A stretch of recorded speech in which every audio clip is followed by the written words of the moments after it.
Today we'll be discussing a little bit further about the contemporary restructuring of geopolitics, specifically with regard to India's maneuvers in the region, complicating any notions of bipolarity. So, like I discussed in the earlier talks, whenever we are talking about where power is concentrated or how power is distributed in international relations or in the international order, this has proved to be an increasingly difficult question. Specifically because the world is very rapidly globalizing, and whenever scholars have thought that power is being concentrated in one pole, or like I have discussed in my talks, in two opposing poles, there have emerged other ancillary smaller nations who have been quickly and quietly gathering the power, resources, influences and wealth necessary to be able to eventually challenge them. This is probably why questions of bipolarity or conceptions of unipolarity have not found as much support in the global south as they have found in the global north. And the reason for this is because scholars in the global south have found it ideologically difficult to reconcile these kind of conceptions of power being located or focused or amassed by a continent across the ocean or even in their neighborhood, when around them they are seeing countries, including their own countries, that have bustling markets, massive populations, a large skilled workforce, stable democracies, as well as increasingly modernizing militaries with cyberspace and nuclear capabilities. So of course, the conception of bipolarity or unipolarity has been difficult to be convincing enough. This is the same even when we are talking about the China-led pole, because for countries that are rapidly accumulating power in this side of the world, in the global south, including Taiwan, South Korea, Singapore and even India, conceptions of bipolarity have also proven confusing. And the reason for that is because if one has to believe that all the power is rested only in China or only in the axis that China has formed, then that would negate all the other countries, including themselves, that are quickly amassing resources and wealth. So the point of this talk is to examine how India has utilized its own independent foreign policy to bring more complexities and nuances to these notions of bipolarity and to essentially carve out its own path. Specifically for India, because it has a long ideology of non-alignment, these complications to bipolarity have proven much easier to achieve. Now, non-alignment or the non-aligned movement emerged during the Cold War among these newly decolonized, newly independent developing nations who wanted to maintain an ideological distance from both the conflicting blocs, the Western Bloc and the Soviet Bloc. India, led by Jawaharlal Nehru, Egypt, led by Gamal Abdel Nasser, Indonesia, led by President Sukarno, then the Yugoslav President Joseph Broz Tito, as well as Kwame Nkrumah of Kenya. All these world leaders, they came together to form the non-aligned movement, that essentially all these countries would not align with any of these existing blocs and they would maintain an ideological distance from them. Now, over the years, there have been a lot of conversations about the concept of non-alignment losing its basic strength. And these have been led by the fact that India has on various occasions displayed close relationships with either Russia or with the USA. India has also tried to move away from the very term non-alignment. They have tried to call it multi-alignment, strategic autonomy. But in all of these cases, though these terms have found some amount of support and varying degrees of discordant failure as well in various academic and policy-making circles, there has always been an independence of foreign policy as a priority for India. And because this independent foreign policy, the fact that India will not align with any alliance system, the fact that these have still been a continuing policy imperative for India, this has displayed the basic reality that non-alignment is still a guiding principle for India. In fact, with the increasingly assertive China in the region, where there have emerged calls in certain scholastic circles for India to more closely align with the USA, there have emerged even louder and more assertive voices claiming and declaring that India will not involve itself strongly with any alliance system whatsoever. And this ideological distance or independence of foreign policy has become slightly more complicated because the bipolarity of today is very different from the bipolarity of the yesteryears. And that is because the countries within these polar groups, they have a lot of ideological incongruencies and lack of strategic congruence and convergence. However, due to the geopolitical realities, these alliances have solidified enough to be able to form two poles. The littoral nations in Southeast Asia, East Asia and South Asia, these have also faced a lot of problems with evolving bipolarity. And the reason for this is though China has been intruding into their territory, so though China has been compromising upon the territorial sovereignty, their military asymmetry with China and their economic dependence on China has ensured that they would consistently have to balance between cooperation and contest. So within this environment, India's independence of foreign policy has allowed it to provide an alternative path for development, for growth and for regional collaboration. And this has earned it quite a few friends in the region as well as internationally, specifically USA. Additionally, India's this kind of Indian independence of foreign policy has also ensured that whenever India is a part of any regional alliance or international alliance or multilateral alliance, because of the fact that India itself is historically renowned for not aligning strictly with any of these systems, a lot of these regional alliances have also escaped the criticism of being able to damage regional security or becoming hardened security alliances. This is the story of what happened with the Quad as well. Now, there have been many scholars who have essentially noted the fact that India is a middle power with rising power aspirations. What does this mean? This essentially means that India has accumulated a lot of power resources, a lot of wealth. It is continuously growing at a very good rate. It does have a bustling, skilled workforce. It also has been modernizing its military and its nuclear and missile facilities. However, it has not sufficiently modernized them enough, or it hasn't sufficiently developed them enough to be able to properly influence the policies of other countries in the region that are necessary for it to become a major power or to become a great power or to essentially become a regional hegemon. And it also hasn't developed its military enough to be able to properly power project in the increasingly contentious IOR. Within this atmosphere, however, Prime Minister Modi's government in its 2 terms has definitely undertaken certain maneuvers or certain policy initiatives that did serve to complicate its strict bipolarity. So over the next few minutes, I will be discussing the Modi government's various policy maneuvers. So the first thing that we'll discuss is that the Modi government has prioritized economic diplomacy as the way to achieve its threefold objectives of number 1, attracting a lot of foreign direct investment or FDI, number 2, maintaining good relationships with the millions of Indian diaspora located all around the world who are responsible for a lot of India's inward remittances, and third, enhancing India's participation in regional and multilateral organizations. And in fact, the rationale behind all these programs, all these flagship programs of Skill India, Startup India, Digital India, Make in India, was to essentially display India as a favorable policy and investment destination. In fact, these have also been quite successful because they have allowed a total investment of more than $209 billion to come from FDI in India. And they have also facilitated or formed the functional framework for India's increased participation in the EU, in the ASEAN, and have allowed it to make a lot of bilateral agreements with Singapore, Malaysia, Thailand, and other countries like this. It has also allowed India to bargain for open market access in the Doha development rounds of the WTO.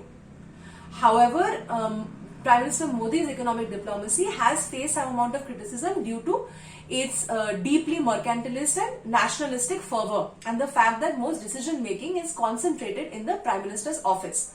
The government has also been largely unable to properly convert this economic diplomacy into proper foreign policy. and has been unable to enter into long-standing agreements with the EU or the USA, which would probably be important to be able to offer an alternative to the economic diplomacy that China is pursuing in the region. Coming from this, the second thing that the Modi government has done is that it has built upon the relationships that the UPA 1 and the UPA 2 governments had built with the United States, which had culminated in the momentous 2005 civil nuclear deal. It has built upon all these relations to explore even closer relationships with the USA. And it has done this, and the fact that it has been able to do this is quite momentous, specifically because India was the focus of several US sanctions when it had first started bettering its developing its nuclear facilities. So the fact that the USA now looks at India as a natural ally in the region is quite a development or an evolution. What the Modi government has done is that it has entered into various agreements with the United States to be able to use the USA's capital and technological innovation to develop its own domestic economy, its own space, cyberspace, nuclear and dual technology facilities, as well as bargaining for access to dual technology export control markets. India and the USA also signed the LEMUA, or the Logistics Exchange Memorandum of Agreement, which basically allows for a reciprocal and reimbursable exchange of supplies and services, trade transfers, information sharing, knowledge sharing, and these kind of agreements as well. So basically the India and the US have continued to develop a lot of agreements across various arenas, across various diplomatic and military arenas, as well as cultural and economic arenas as well, that have essentially allowed it to become a stronger ally with the US, and has also allowed it to very carefully navigate through the changing geopolitics of today. India has also been able to foment or essentially look for closer ties with France, because it has been entering into a deal for the supply of Rafale aircrafts, which essentially would replace the aging and the outdated MiG-21s that India currently owns. This is not all. The basic problem that India is facing in its neighborhood is a increasingly ambitious China. And the fact that China is building its BRI, that it has built the institutions, financial institutions like the BRICS New Development Bank or the Asian Infrastructure Investment Bank to replace the existing Bretton Woods system or the replacing RBO, as well as its rapid militarizations of islands that it has built in the South China Sea. This has really been concerning for most of the international community. For India, China's maneuvers are especially concerning because China is located right on India's border, and its deepening nexus with Pakistan, and the fact that it has been building the Gwadar port, which would allow it to essentially bypass its Malacca dilemma, and the fact that the China-Pakistan economic corridor, it passes directly through through Pakistan occupied Kashmir, and the fact that it passes directly through territory that is integral to India. All of these factors have ensured that China has become a real threat to Indian sovereignty in the region. China also continues to intervene into Indian territories across the line of actual control and continues to redraw boundaries that have been historically agreed upon. China has also made plans to divert the Brahmaputra away from the Indian northeast and Nepal, which would also cause serious not only environmental concerns but also concerns to deal with basic daily subsistence. However, for a lot of Indian experts, most of them essentially believe that India should make all efforts, absolutely all efforts, to engage with China in a flexible, non-adversarial manner. And this is essentially where Indian independence of foreign policy also comes into being, because India is basically navigating and has proven its adeptness in being able to navigate between the imperatives of engaging with USA while also not dealing with China in a completely adversarial manner. Now, India has also, under the Modi government, as a continuation of the policies of the previous governments, has also really bettered its engagement with its neighbors. Now, the Indian neighborhood is composed of a variety of very distinct nations with very distinct kinds of political organizations and economic organization. So, instead of engaging with them on any kind of long-term basis, what India has done is that it has engaged with them on a comprehensive ad hoc basis. It has used tools like asymmetric diplomacy, or essentially providing more than is reciprocally necessitated to increase its legitimacy in the region. Perhaps the greatest example of this is the land boundary agreement that India signed with Bangladesh in 2015, where essentially they agreed upon the returning of the annexes that were held by one another under the 1974 agreement. India also signed a variety of other agreements with Bangladesh, including an extension of a $2 billion line of credit. There were also conversations about building a more open market access to allow Indian businesses to be able to invest in Bangladeshi special economic zones. There were conversations as well, agreements as well, to build the BBIN, or the Bangladesh, Bhutan, India and Nepal electricity and connectivity corridor. Also, Bangladesh and India also agreed upon information sharing agreements about counterfeit currency, as well as counter piracy, as well as counter terrorism. They also entered into various agreements about maritime security as well. Not only with Bangladesh, India has also tried under various occasions to engage more closely with its other immediate neighbor, that is Pakistan. But relations with Pakistan have remained increasingly fraught. And the basic reason behind this is because there has been an impasse between both the countries since the 2008 terror attacks in Mumbai.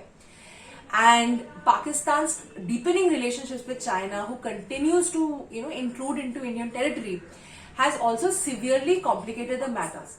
And India has also displayed a shift from its self-imposed restraint by essentially taking stronger actions against Pakistani incursions, like during the Uri surgical strike or the aggressive maneuvers that happened after the Pulwama attacks, where the Indian army were even likely or even agreeable about crossing the LOC to be able to properly combat Pakistan. Now, if we move even a little bit more further into India's neighborhood, what basically Modi government did is that they translated the Look East policy into a more active and participatory Act East policy. And the point here essentially was to engage with the SAARC and the BIMSTEC. And the fact is that the SAARC had become relatively obsolete due to the India-Pakistan conflict. However, because the SAARC does have a lot of important members, including Maldives, Sri Lanka, Afghanistan, Thailand, Malaysia, Bhutan and Nepal, as well as 3 important observer states, which would include the USA and China and Japan, India has obviously understood that it is extremely important to develop better regional cooperation with the SAARC. India, under the Modi government, has also explored closer connections with the BIMSTEC, which would link the southeastern subcontinent with the rest of the country, and which would ideally bypass the BRI. According to a lot of foreign policy experts, what India's policy imperative now would be to essentially try to integrate the region through varying agreements on overland trade, transport, connectivity and infrastructure building. And this is essentially all that India has done. It has entered into these kind of agreements with these various countries in the region to be able to achieve these goals. Because the point is that these scholars have also suggested that India also look for a common market in the region by removing tariff and non-tariff barriers to be able to allow the freer flow of goods. India has also been suggested to use positive unilateralism to be able to accomplish these goals. And one of the closest relationships that India has pursued has been with Japan. And these relationships have generally come to a lot of advantage because Japan has pledged an investment of more than $33.5 billion in smart cities and other infrastructure development. They have also essentially signed a lot of logistical exchange agreements between their armies and other defense deals. They have signed agreements regarding information sharing, technology transfers and skill transfers and joint industrial ownership in either India or in Japan. India has also explored closer and closer relations with Australia, with Maldives and Sri Lanka as well, specifically culminating in a civil nuclear deal with Australia, as well as more agreements about cultural exchanges, economic exchanges, space and nuclear energy exchanges as well. Now, India has also been looking at other parties, other developing relations within its own environment. An interesting place where India is exploring are the Central Asian republics, including Kazakhstan, Uzbekistan, Kyrgyzstan, Turkmenistan, and Tajikistan. And these areas are of immense importance to India, not only because of the fact that they contain a lot of India's energy and crude oil needs, but also because insecurity and instability in this region would naturally bleed over to insecurity and instability in Pakistan and then in India. These fears have become especially more pronounced after this entire withdrawal of the US forces from Afghanistan. So, essentially, India has been working with Russia and through the SCO, or the Shanghai Cooperation Organization, to engage more constructively with these Central Asian republics, or the CARs. Now, essentially, the fact that India and Russia have also signed on 21st December 2021 a non-paper on essentially deepening economic partnership in this area to counter the China-led debt crisis, or essentially furthering partnership in this area to allow India to be a defense supplier to this region, essentially proves the fact that India has been engaging in different capacities with not only important members of these other poles, but because India engages in the SCO as well, it also proves that India has been engaging with the very leader of the China-led pole, that is with China. So again, we see here how India's maneuvers continue to complicate bipolarity through its independent foreign policy. Now, India has also been looking into deeper engagement in West Asia, and has, after looking at the Act East policy, also initiated the Look West policy. Now, West Asia is of immense significance to India, not only because it satisfies its crude oil needs and because of the fact that it is its largest trading partner, but also because of the fact that there are more than 7 million Indian diaspora currently located in the Gulf, in the UAE, in Saudi Arabia. And a lot of main headquarters of a lot of important Indian businesses are located in the UAE. And all of these account for a huge section of India's inward remittances. So because of all of these reasons, India has been looking for developing better relationships with the UAE, with Israel, with Iran, and with Saudi Arabia. There is another reason behind this as well, and the fact is that India also has invested or has a lot of stakeholdership in maintaining the security and stability of this region, especially after the withdrawal of US troops from Afghanistan. So essentially, India has also entered into a lot of information sharing agreements and other kinds of extra-regional or sub-regional cooperation agreements to ensure that an amount of peace and stability is maintained through infrastructure development.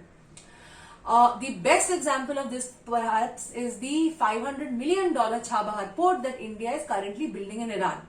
Now, these plans have become quite stymied due to the new hardliner Ebrahim Raisi government, which is quite opposed to the Indian democratic system of political organization.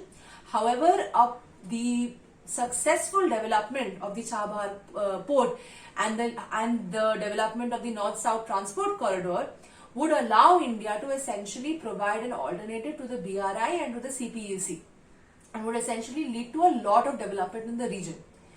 The Indian government has also moved away from the previously pro-Israel, pro-Palestine outlook that the other governments had held, and has now moved into a very strong pro-Israel outlook. In fact, the Modi government has also negotiated several defense deals, joint economic cooperation deals, joint industry ownership deals, and military-to-military transfers with Israel as well. Now, an important part of India's engagements with West Asia has been its joining of the UAE, USA and Saudi Arabia, UAE, USA and Israel minilateral. That this trilateral that had essentially formed after the Abraham Accords, India joined it quite recently in 2021.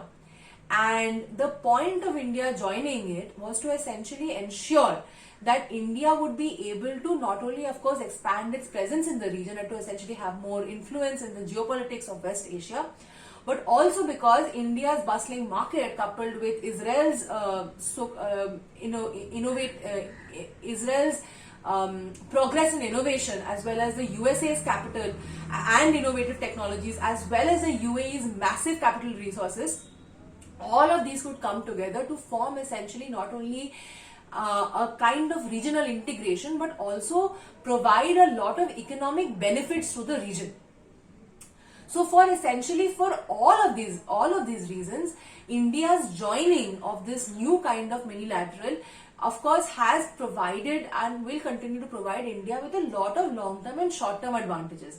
But it will, most importantly, because it includes partners across the poles, so to speak, because it includes India, USA, Israel and the UAE, it will also serve to further complicate any notions of hard bipolarity. The final thing that we'll discuss that the Modi government has done is that it has also explored its relations with Africa through a tour that was evidenced through the tour of Southern and Eastern Africa that Modi took in 2018. And it has also extended a $10 billion line of credit over the existing $6 billion line of credit to be able to essentially to all of these Eastern and Southern African countries like Kenya, Tanzania and Mozambique. Now, India and Africa have had historical, cultural and educational exchanges.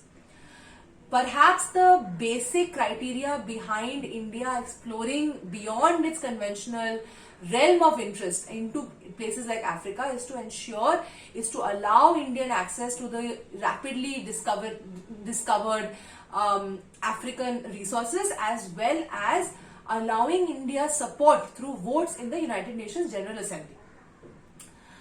The final thing that we'll discuss as a complicating factor in this kind of strict bipolarity is that India has also been deepening its engagement with Russia as well. And the fact is that Russia and India had been historical allies for many years, especially through the Cold War. However, after the disintegration of the Soviet Union and the ideological marooning of India at that time, having lost its most powerful ally, that was Russia, India moved closer and closer to the USA, generally led or pioneered generally by the Atal Bihari Vajpayee government.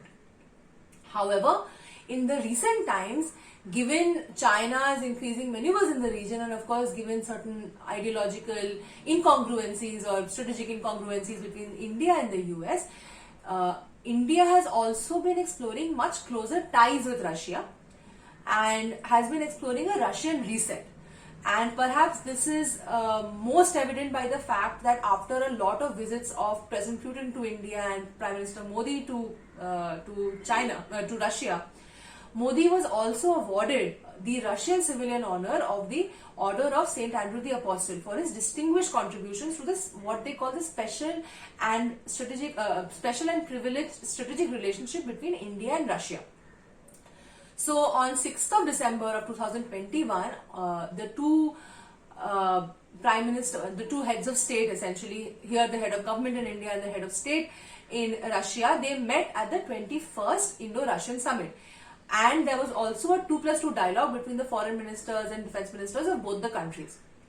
And though in these dialogues the Relos agreement was not yet signed, there had been a kind of agreement by both sides on the absolute importance of maintaining their relationship regardless of evolving geostrategic or geopolitical circumstances and regardless of the COVID-19 pandemic. Both sides emphasized upon the deepening relationship between Russia and India. One of the evidences of which is the fact that Russia has invested a lot of money in essentially manufacturing AK-203 rifles in Amethi in Uttar Pradesh. They also signed a lot of agreements on educational exchanges, economic, cultural, environmental, nuclear, missile, defense, trade and investment, technological innovation, all exchanges on on all of these arenas. 28 other agreements were signed during the summit. The two parties also discussed the fact that, and Russia also lauded the fact that India has continued to do trade with Russia, to do business with Russia, despite the threat of CAATSA sanctions by the USA. And India in this meeting also essentially highlighted the fact that it has to essentially, both parties have to look for ensuring a durable and enduring peace in Afghanistan, or a peaceful, stable Afghanistan, without intervening into Afghanistan's own territorial sovereignty. So, in culmination, the point of this talk was to essentially depict the fact, or explain the fact, that India has essentially used a variety of different kinds of diplomatic, formal and informal, substantive and functional kinds of tools to continuously maintain an independence in foreign policy. And the reason it has been able to do this is because of its long history of non-alignment. And what this has done is, not only has this provided India with a lot of advantages, within the evolving geopolitics of today, and the restructuring of contemporary geopolitics, but it has also essentially complicated any notions of simple bipolarity.